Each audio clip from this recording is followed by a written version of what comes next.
Hello, very good morning dear students. जैसे 9th class में अपना टॉपिक चल रहा है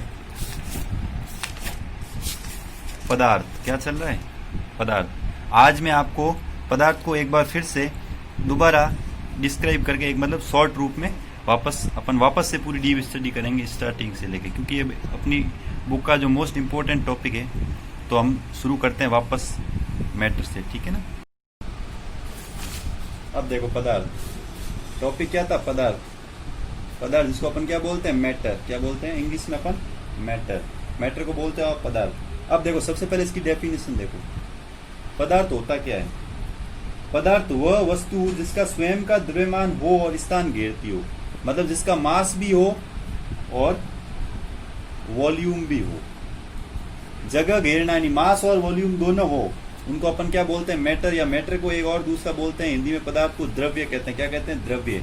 यानी जो मास और वॉल्यूम दोनों हो जिसके पास, वो क्या कहलाता है? पदार्थ। यानी वह वस्तु जिसका स्वयं का द्रव्यमान हो तथा स्थान घेरती हो, वो क्या कहलाती है? पदार्थ अथवा मैटर। सॉरी, इसका अपन कह सकते हैं प्रत्येक पदार्थ के पास क्या होता है? घनत्व। घनत्व को बोलते हैं डेंसिटी। अब ध्यान से देखना, डेंसिटी क्यों कहा? क्योंकि डेंसिटी का फॉर्मूला क्या होता है? Density equal then mass upon volume. यानी डेंसिटी यानी डी का फॉर्मूला होता है एम अपॉन वी।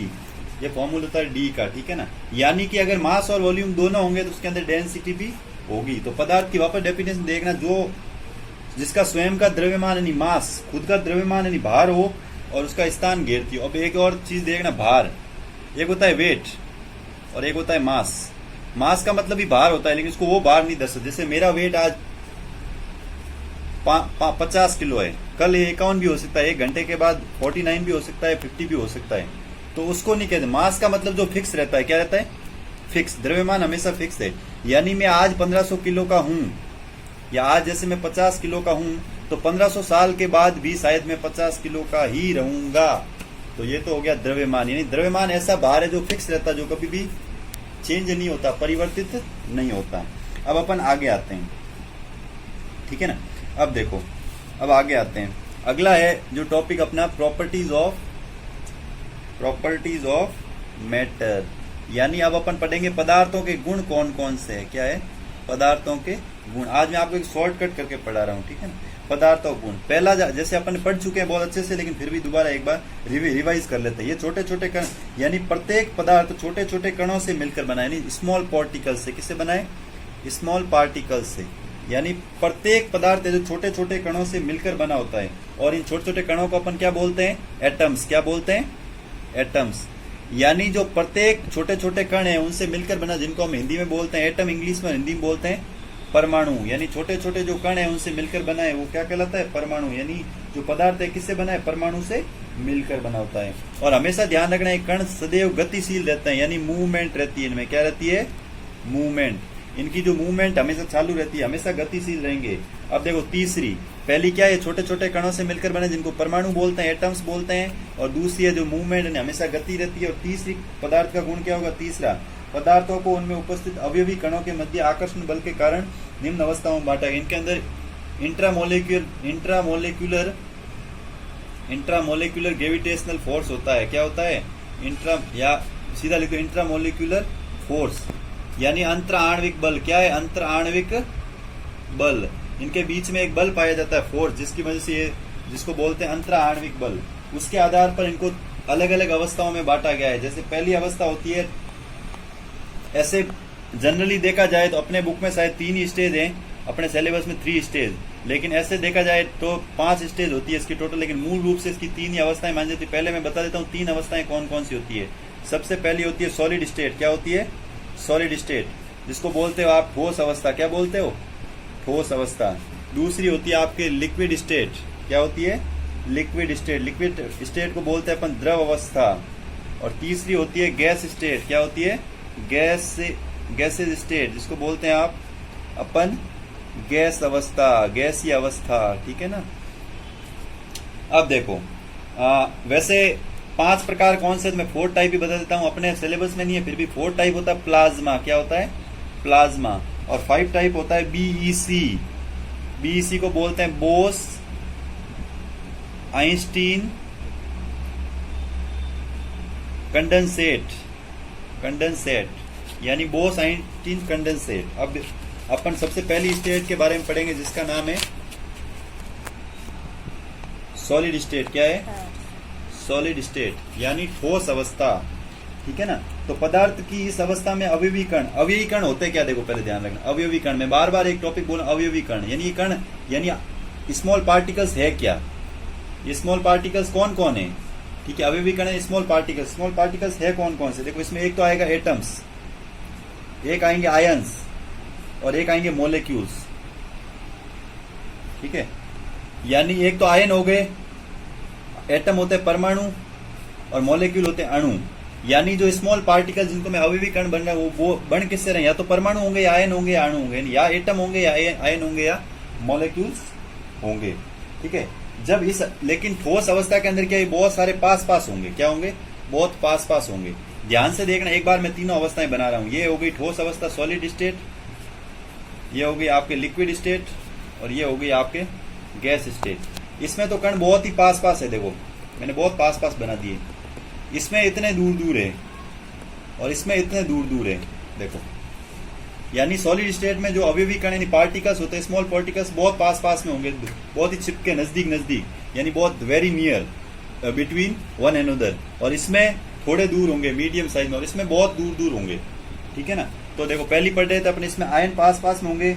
और दूसरा, जब आयन हमेशा पास पास होते हैं तो इनके अंदर जो तीनों को अपन एक तुलनात्मक रूप से पढ़ते हैं, इसके जो कण होंगे वो क्या होंगे? पास पास होंगे, ठीक है ना। इसके कण और इसके कण होंगे वो दूर दूर रहेंगे, और इसके कण रहेंगे कैसे रहेंगे? बहुत दूर। इसका जो इंट्रामोलिक्यूलर फोर्स होगा, इंट्रामोलिक्यूलर फोर्स यानी इसमें जो अंतरा आणविक बल होगा वो सॉलिड स्टेट में सबसे ज्यादा होगा। सॉलिड स्टेट में अंतरा आणविक बल बहुत ही ज्यादा होगा। उसके बाद ये हमेशा सॉलिड होंगे, ठोस है तो कठोर तो है ही। उसके बाद देखो ये असंपीड्य होते हैं, असंपीड्य, ठीक है ना। मतलब जिनके ऊपर जो मतलब अनचेंजेबल, जो कैसे भी इनके ऊपर प्रेशर लगाओ आप, लेकिन इनको आप बदल नहीं सकते, ये फिक्स रहते हैं, ये कभी अनफिक्स्ड नहीं होंगे। इनके आकार आकृति में कोई परिवर्तन नहीं होता है। और सॉलिड में हमेशा वॉल्यूम है जो क्या रहेगा? फिक्स रहेगा, यानी इसका आयतन भी निश्चित होगा, और इसकी जो साइज होगी, आकृति, वो भी हमेशा फिक्स रहेगी। उसके बाद देखो इसमें बहने का गुण मतलब होता है आपके चलने का। इसमें कोई बहने का, क्योंकि ये नहीं घुलता है नहीं बहेगा, ठीक है, बहने का गुण होगा नहीं। इसमें एग्जाम्पल लेते हैं, इसमें एग्जाम्पल हो गया आपके हीरा, हीरे को बोलते हैं अपन डायमंड, ग्रेफाइट, दो एग्जाम्पल एक जैसे और ले लिया मैंने। कोल बोलते हैं कोयला को, एक ले लिया लकड़ी, वुड। अब आते हैं अपन इस पे, इसमें सबसे पहले कण है, जो डिस्टेंस है कणों के बीच, वो दूरी क्या रहेगी? स्मॉल पार्टिकल्स के बीच थोड़ी ज्यादा रहेगी। और ये लिक्विड स्टेट में होंगे, किसमें होंगे? लिक्विड स्टेट में। इनमें वॉल्यूम है जो फिक्स रहेगा, इसमें भी, ठीक है, इसमें भी। लेकिन इसमें वॉल्यूम फिक्स रहेगा, इसमें वॉल्यूम थोड़ा चेंज हो जाएगा। इसमें आयतन कैसे? जैसे मैंने सॉलिड को तो आप बर्फ का टुकड़ा है, कटोरी में डालोगे तो उतना ही रहेगा, कि कहीं भी डालोगे तो बर्फ का टुकड़ा फिक्स रहेगा। लेकिन वॉल्यूम में क्या? जैसे मैंने पानी था, 1 लोटा पानी, लोटे में डाला पानी उतना रहेगा, भगोले में डालती वो थोड़ा अपना स्थान चेंज कर देगा। आयतन तो वही रहेगा, लेकिन उसकी जो जगह है ना, वो आयतन कैसे बदलता रहता है? उस पात्र के हिसाब से। यानी जैसा पात्र हम जैसा यूज करेंगे, भगोला वगैरह ग्लास, उसके अकॉर्डिंग उसका आयतन है जो बदलता रहेगा। उसके बाद आते हैं अपन वॉल्यूम फिक्स है, साइज, इसकी आकृति भी उसके अकॉर्डिंग बदलती रहेगी। अब देखो इनमें जो अंतरा आणविक बल है वो ठोस की अपेक्षा क्या होगा? कम होगा। जो इंटरमोलिक्यूलर फोर्स है, इंटरमोलिक्यूलर फोर्स, वो ठोस अवस्था की तुलना में कम होगा। उसके बाद ये भी असंपीड्य यानी अनचेंज्ड होते हैं या फिक्स्ड रहते हैं। ये भी फिक्स्ड होते हैं, कभी भी चेंज नहीं होते हैं, इनको भी अपन बदल नहीं सकते।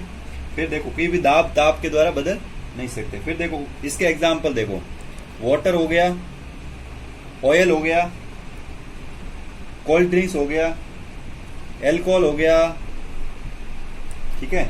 उसके बाद ये तीनों चीजें इसमें आ गई। अब अपन आते हैं वापस गैस स्टेट में। गैस स्टेट सबसे पहली चीज पढ़ते हैं, इनके कण है जो बहुत ही दूर दूर रहते हैं। कैसे? देखो गैस कहाँ होती है? हवा में। हवा में आपको पता आयतन बहुत ज्यादा, बहुत दूर दूर रहते हैं। हवा में बहुत ज्यादा जगह है, वायुमंडल यानी जो एटमॉस्फेयर, अपना एटमॉस्फेयर में है सारी गैसेज। अब एटमॉस्फेयर इतना बड़ा है कि उसमें गैसेज सब दूर दूर रहती है, उसमें उनके कण है ना जो बहुत आराम से खुले खुले आसानी से रहते हैं। दूसरा, इनके अंदर जो इंट्रामोलिक्यूलर फोर्स होगा वो भी बहुत कम होगा, क्योंकि जब कणों के बीच में डिस्टेंस है वो बहुत ही ज्यादा रहेगी, तो इंट्रामोलिकुलर फोर्स क्या होगा, ऑटोमेटिक सबसे कम होगा। और इसका जो वॉल्यूम है ना वो भी कोई फिक्स नहीं है, इसका वॉल्यूम चेंज होता रहता है। इसका साइज और वॉल्यूम है ना वो अनफिक्स्ड है, कुछ भी चेंज हो सकता है, क्योंकि कोई गारंटी नहीं है उसको। गैस को आप कहाँ एलपीजी में डाल दे, उसका आकार ऐसे चेंज होता रहता है। इसका एग्जाम्पल क्या है, देखो इसका एग्जाम्पल हो गया एयर, एक हो गया आपके Cl2 बोलते हैं क्लोरीन को, O2 बोलते हैं ऑक्सीजन को, N2 बोलते हैं नाइट्रोजन को, H2 बोलते हैं हाइड्रोजन को, O3 का मतलब होता है ओजोन, CFC होता है क्लोरोफ्लोरोकार्बन, और H2S हो गया हाइड्रोजन सल्फाइड। अब एक बार ये अपनी तीनों स्टेज पूरी हो गई, एक बार वापस में बता देता हूँ। जैसे पहली है सॉलिड स्टेट, दूसरी लिक्विड स्टेट और तीसरी है गैस स्टेट। सॉलिड क्या थी, देखो सॉलिड में सबसे पहले इसके कण है जो पास पास थे, इनके कण थोड़े इसकी अपेक्षा दूर दूर है, इसके कण सबसे दूर है। फिर देखो अगला टॉपिक, सेकंड टॉपिक था इनके बीच जो इंट्रामोलिकुलर फोर्स है वो कण पास पास होने की वजह से, जो स्मॉल पार्टिकल्स है जो बहुत ही नजदीक होने की वजह से बहुत ज्यादा होगा। इनमें ठोसों की अपेक्षा लिक्विड में सॉलिड की अपेक्षा कम होगा, और गैस में लिक्विड की अपेक्षा बिल्कुल ही कम होगा, क्योंकि इनमें डिस्टेंस है जो कणों के बीच जो गैप होता है वो बहुत ज्यादा होता है। फिर आते हैं, ये होता है हमेशा सॉलिड लिक्विड में, लिक्विड स्टेट में रहेगा, और ये किस में रहेगा, गैस स्टेट में।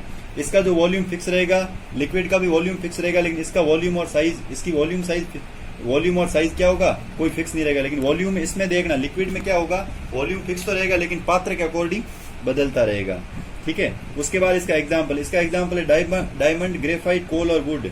और इसका एग्जाम्पल है किसका, सॉलिड का। और लिक्विड का क्या होगा, लिक्विड का वाटर, ऑयल और कोल्ड ड्रिंक्स और एल्कोहल्स। और गैसेज का air, Cl2 chlorine, O2 oxygen, N2 nitrogen, H2 hydrogen, O3 ozone, CFC chlorofluorocarbon और H2S हाइड्रोजन सल्फाइड। यानी अपन देखो, ध्यान से देखना दोस्तों, अपना टॉपिक अपन ने सारी स्टेट ऑलमोस्ट क्लियर कर दी है।